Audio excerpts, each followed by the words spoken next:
Today I will be talking about how to put together a flute and maintain it. This is an Armstrong. It's the most commonly used flute in concert band or general school bands. There are three pieces to it. There are the head, the body, and the tail. Now, firstly, let's talk about putting our flute together. What you do is you take the head and you put it inside this side. Now, in order to keep the best position possible so you're not hurting your neck, awkwardly trying to play it, what you want to do is you want to keep this hole in line with this first key here.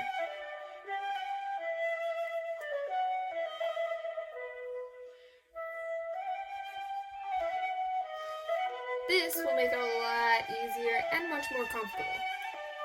Next, you take the tail and insert it like this. Now, instead of keeping these two pieces in line, which is what a lot of people might try to do, you want to do it like this. The reason for that is because these are controlling the keys here. And it leaves it in a much more comfortable position for your pinky to do so.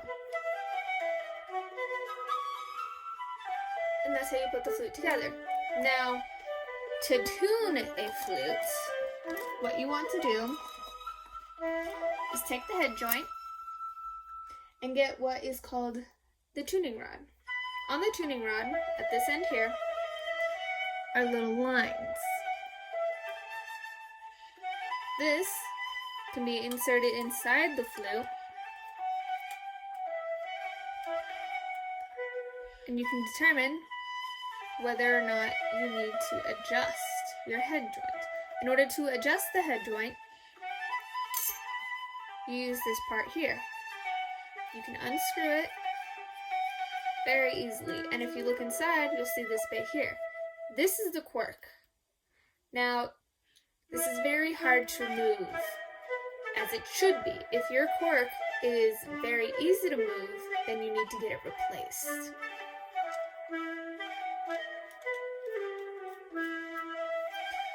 Now, in order to tune the flute using the tuning rod and this, you need to make sure that this line is as central as you can get it. Now, mine is very central because I recently tuned my flutes, so it is good.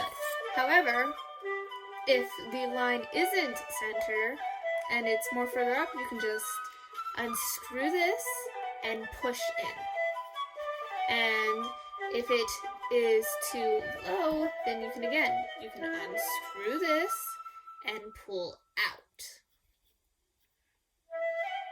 If you're having a hard time moving it, then you can use your tuning rod, insert it, unscrew the joint, and push out. The next method of tuning your flute, which should be used often because temperature will change the way your flute sounds. So if you're outside and it's cold, then your sound is typically going to be flat. If you're outside and it's hot, then it might be a bit sharp. Now, in order to tune it this way, what you do is you can see this here, and you play typically an A, and depending on how it sounds, if you have a tuning app on your phone, which is what I use, that can determine on whether or not you're flat or sharp. If you're flat, then you can push in. This will make your sound a bit sharper. If you're sharp, then you pull out. This will make your sound a little flatter. And that is how you tune the second method. Now, for the cleaning.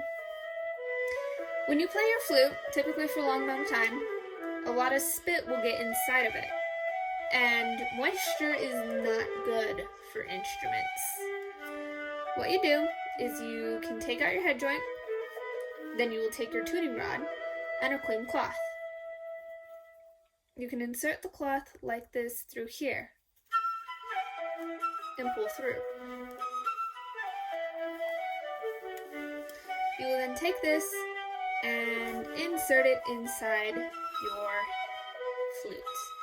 Doing this will clean out any excess spit. You also want to do it to the body from both ends, as well as the tail, just to get rid of any excess liquids to ensure that your flute is nice, dry, and not gonna rust.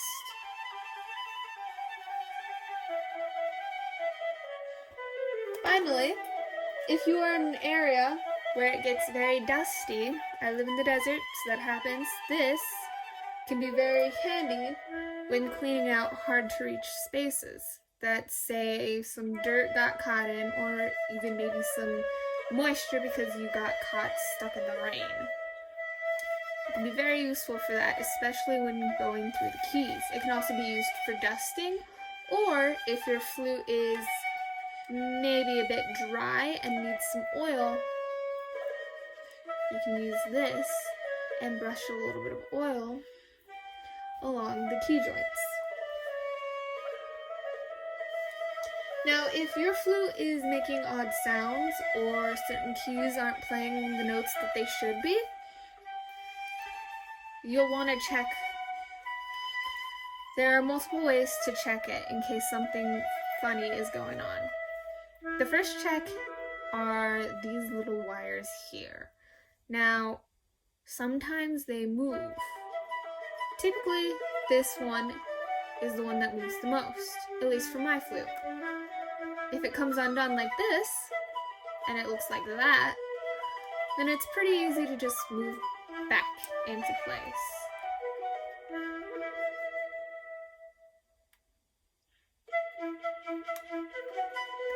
These wires do not come undone quite as often, but it can occasionally happen, especially if you are moving your flute around a lot. The tail also has wires similar to this, which is another thing you want to check. Next, the pads. In order to get the sounds that you want, you have to get strong, solid seals where there's no way for the air to escape through these areas. As you can see, this pad is a little bit lighter than these other ones. That's because I recently got this one replaced because it was torn. If a pad is torn, then you can't get a solid seal, and it needs to be replaced. And lastly, this screw here can sometimes come undone. Now, people who are more professional with their flute playing might have a little screw kit to check the screw and make sure it's tight. I have nails. That's what I use, and it works just as well. Lastly, these keys are very, very delicate. They're easy to bend. If you drop your flute case or you drop your flute, there is a chance that they might bend a funny way. If they are bent, then you will not be getting the sounds that you want. So, that is the maintenance and care for your flute.